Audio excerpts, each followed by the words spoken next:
The SiX is an incredibly flexible mixer, specified by professionals who understand there is often more than one way to achieve a task. How you choose to connect it to your audio interface will depend on the number of inputs and outputs it has, but there are some common ways to record into your DAW from the mixer. In this video, we'll be looking at ways to send signals from SiX into your audio interface, and how to check we're sending at an appropriate level for the best sound quality. Perhaps the most obvious way to connect a SiX to your interface is from the main outputs.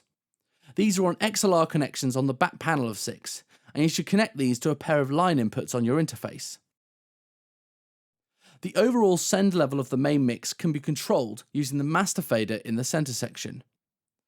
By recording into your DAW from the main outputs, you can capture the full 12 input mixdown as a stereo mix. You're also able to record using the bus compressor, which is a great tool for giving a final polish to your mixes.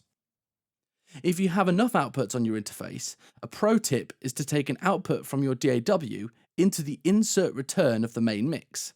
This gives you a send from the DAW directly into the analog signal path just before the bus compressor, so you can use it as a hardware insert in your DAW. There will be times when you only want to record one or two signals passing through your SiX in isolation, and not the whole mix. A second record to DAW option is to use bus B. This is a separate output on the rear panel on balanced 1/4" jack connectors.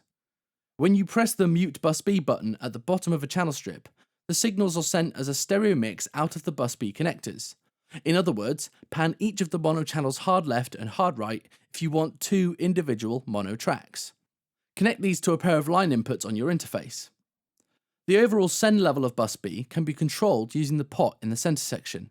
And to hear your bus B signals alongside the tracks in your main mix, be sure to press the bus B button in your mono to source section. In combination with the main outputs, you now have 4 record sends into your DAW from your SiX.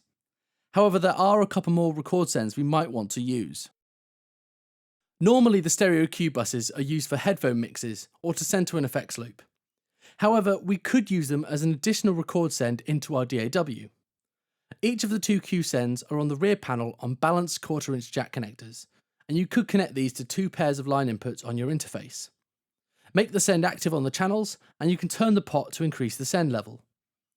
By default, the Q send level is unaffected by the fader position, in other words pre-fader, meaning that you could listen to the record input at a lower level using the main mix, but send into your DAW at a louder level using the Q send. This will give you the best signal to noise ratio for high quality audio recording. Again, as the Q outputs are stereo, you can pan the mono channels hard left or hard right for 2 individual mono tracks.